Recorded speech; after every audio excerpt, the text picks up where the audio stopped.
ሰላም ሰላም እንዴት ናችሁ? ውድ የቻናላችን ቤተሰቦች በያላችሁበት ሰላማችሁ ይብዛ።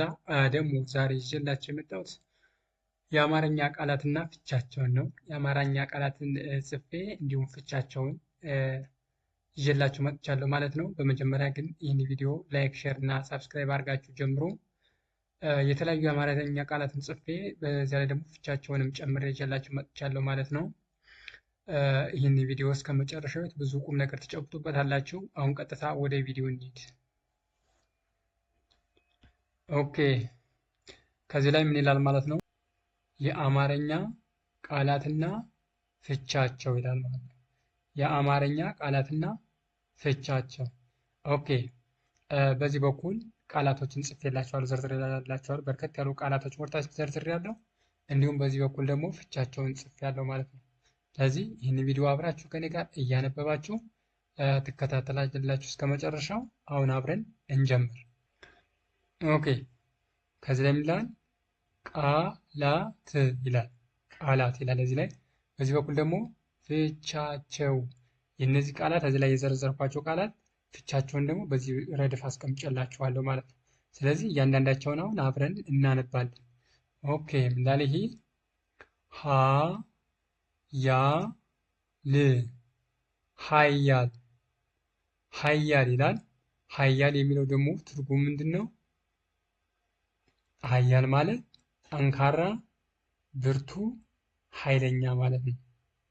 ኦኬ፣ ሀያል ማለት ጠንካራ፣ ብርቱ ወይም ኃይለኛ ማለት ነው ማለት ነው ትርጉሙ ሲተረጎም። በጣም ጥሩ። ቀጣይ ደግሞ ምን አለ? ሁነኛ ሁነኛ ወይም ሁነኛ ሰው ማለት ይቻላል። ሁነኛ ሁነኛ ምንድን ነው የሚለውን ስናይ ሁነኛ ማለት ታማኝ፣ ሐቀኛ ወይም ተስማሚ ማለት ነው። ሁነኛ ማለት ምን ማለት ነው? ታማኝ፣ ሐቀኛ ወይም ተስማሚ ማለት ነው። ቀጣይ ደግሞ እዚህ ላይ የምናገኛለን ማለት ነው። ህመም ህመም ይላል። ህመም የሚለው ደግሞ ምን ማለት ነው? ህመም ማለት በሽታ፣ ደዌ፣ ጤና ማጣት እነዚህን ሁሉ ይተካል ማለት ነው። ህመም የሚለው ቃል በሽታ እንለዋለን ወይም ደዌ፣ ጤና ማጣት ሁሉ ይህን አጠቃሎ ምን ይባላል ማለት ነው? ህመም የሚለው ትርጉም ነው። ህመም የሚለው ትርጉም እነዚህን ጨምሮ ይዛል ማለት ነው። ህመም ማለት በሽታ ማለት ነው። ህመም ደዌ ነው። ህመም ማለት ጤና ማጣት ነው። ስለዚህ ህመም የሚለው በሽታ፣ ደዌ ወይም ጤና ማጣት የሚለው ቃል ሊተካው ይችላል ማለት ነው። ህብረት ይላል እዚህ ላይ ደግሞ ህብረት ደግሞ ማለት ምን ማለት ነው? ህብረት ማለት መረዳዳት፣ ህብረት ማለት መተባበር ማለት ነው። ስለዚህ ህብረት የሚለው ቃል ትርጓሜው ሲተረጎም ወይም ፍቺው ምን ማለት ነው? ማለት መረዳዳት ወይም መተባበር ማለት ነው። ህብረት ማለት መረዳዳት ወይም መተባበር ማለት ነው። ኦኬ፣ ቀጣይ ደግሞ ምን የሚል ቃል እናገኛለን?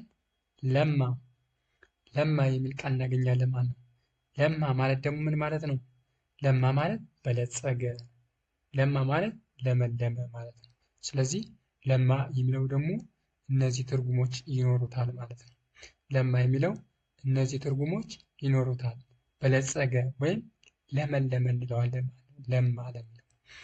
ቀጣይ ደግሞ ምን ይላል እዚህ ላይ?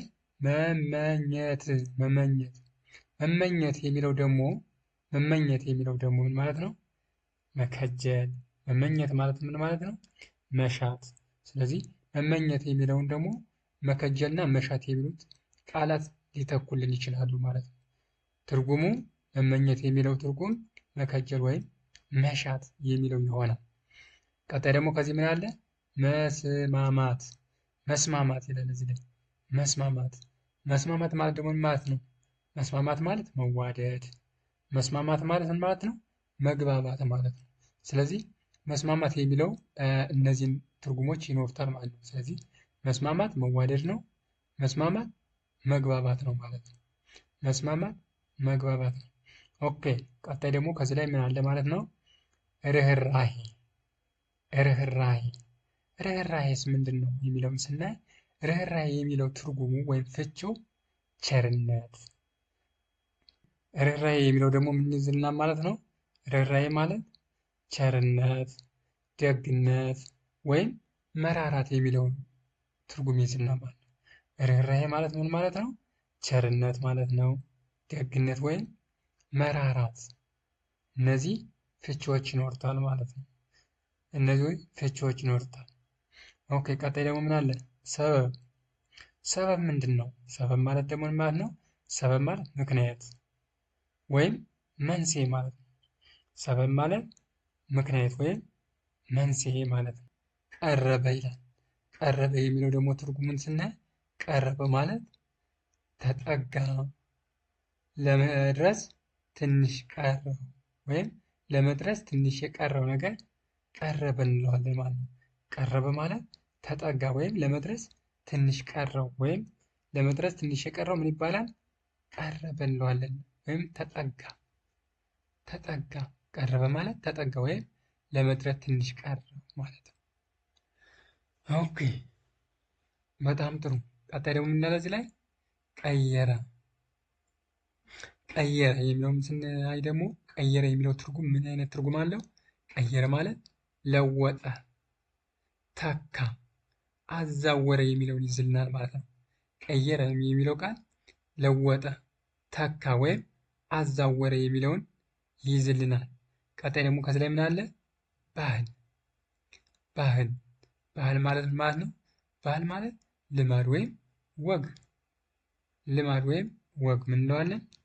ባህል እንለዋለን። ወይም የባህል ትርጉም ልማድ ወይም ወግ ነው ማለት ነው። ፍቺው ልማድ ወይም ወግ ነው። ኦኬ፣ ቀጣይ ደግሞ ምን ይላል ማለት ነው? ከዚህ ላይ ተመቸ። ተመቸ ተመቸ ደግሞ ስንል ምን ማለታችን? ወይም ተመቸ የሚለው ትርጉም ምን ማለት ነው? ደላ፣ ተስማማ ወይም ምቹ ሆነ ማለት ነው። ደላ፣ ተስማማ ወይም ምቹ ሆነ። ተመቸ የሚለው ትርጉም ይህን ይይዛል ማለት ነው። ኦኬ፣ ዛሬ ይዤላችሁ የመጣው ቪዲዮ ይህን ይመስል ነበር። ቀጣይ ደግሞ በሌሎች ቪዲዮዎች እስከምንገናኝ ቸርን ሰንብቱ።